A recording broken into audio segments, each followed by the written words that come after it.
Bengals and Joe Burrow remain radio silent on a contract extension. Mike Petraglia outside Paycor Stadium and right across the street from the Kettering Health practice fields where training camp 2023 begins on Wednesday afternoon. The big storyline here on Monday, media day for training camp 2023, was the availability with team president and owner, of course, Mike Brown.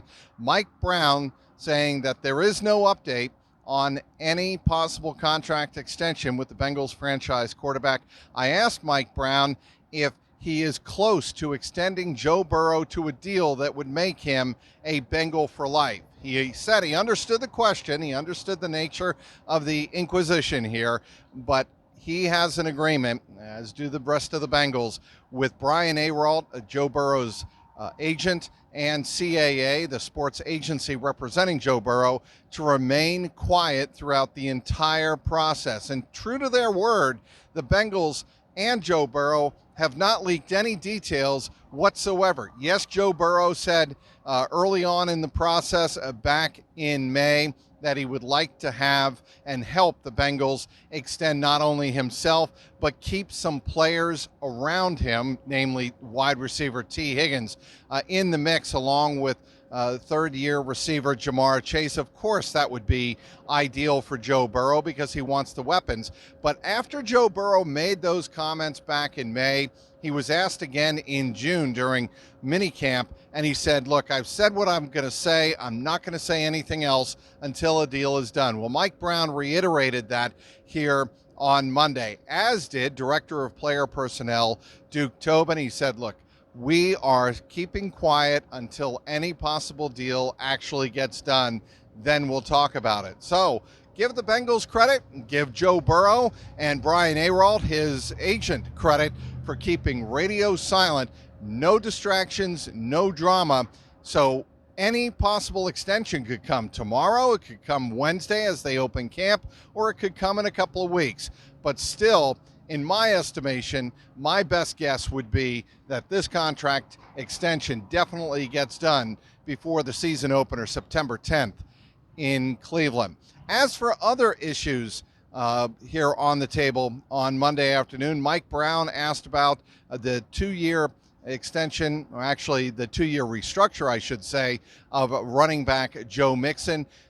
And Mike Brown said he was very appreciative of what Joe Mixon was able to do in terms of working with the Bengals to take the pay cut, reported at around $10 million, and saving the Bengals quite a bit of cap space.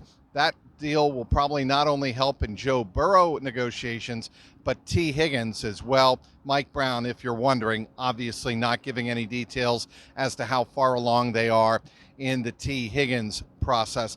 I had a chance to ask Duke Tobin, does the Joe Burrow domino to fall affect his negotiations with other players they are trying to extend, like a T. Higgins, like a linebacker in Logan Wilson? And he said, look, we'll deal with each case as it comes along. Obviously, we would like to get all of these players back under contract and back under long-term contracts if the money makes sense. Zach Taylor spoke here on Monday as well, the head coach, saying he didn't get quite as much free time with his family as he anticipated, but still had a chance to take in a couple of Reds games, even attended a Reds-Rockies game when David Bell was ejected, one of the 5 ejections that David Bell has had already here in the 2023 baseball season. I asked Zach Taylor if he has had the opportunity to kind of exchange ideas about how he handles his young team at Great American Ballpark versus how the Bengals have handled his, or if David Bell has come to Zach Taylor to ask for suggestions on how the Bengals have handled their success over the last 2 seasons. And Zach Taylor says, yes, they do talk a little bit, but not extended conversations, because in Zach Taylor's words here on Monday, he is in the midst of a big season. He is in the midst of a very busy time, and he doesn't want to interfere. But certainly the families of Zach Taylor and David Bell, they interact with each other, and they certainly do maintain a social relationship. Bengals appear very ready to start the 2023 training camp here on Wednesday. A bit of roster news. There will be 4 players to start on the PUP for training camp. Two of them are offensive linemen, no surprise, Lael Collins and also Devin Cochran, a backup offensive lineman. Those are kind of long-term PUP situations, according to Duke Tobin here on Monday. Shorter term would be Cheeto Awuzie, who probably is going to be off that pup pretty quickly as training camp gets underway. And Mitchell Wilcox, the free agent tight end, he does eventually return, as it turned out, to the Cincinnati Bengals, getting signed by the team today. He begins training camp on PUP, but that is not expected to be a long-term situation.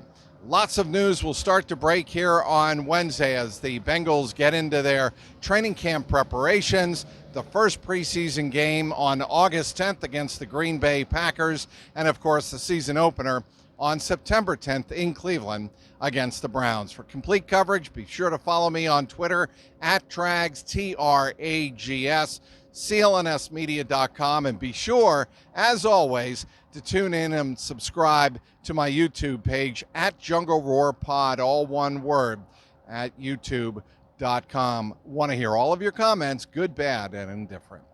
Outside Paycor Stadium on the eve of Training Camp 2023, Mike Petraglia, CLNS Media.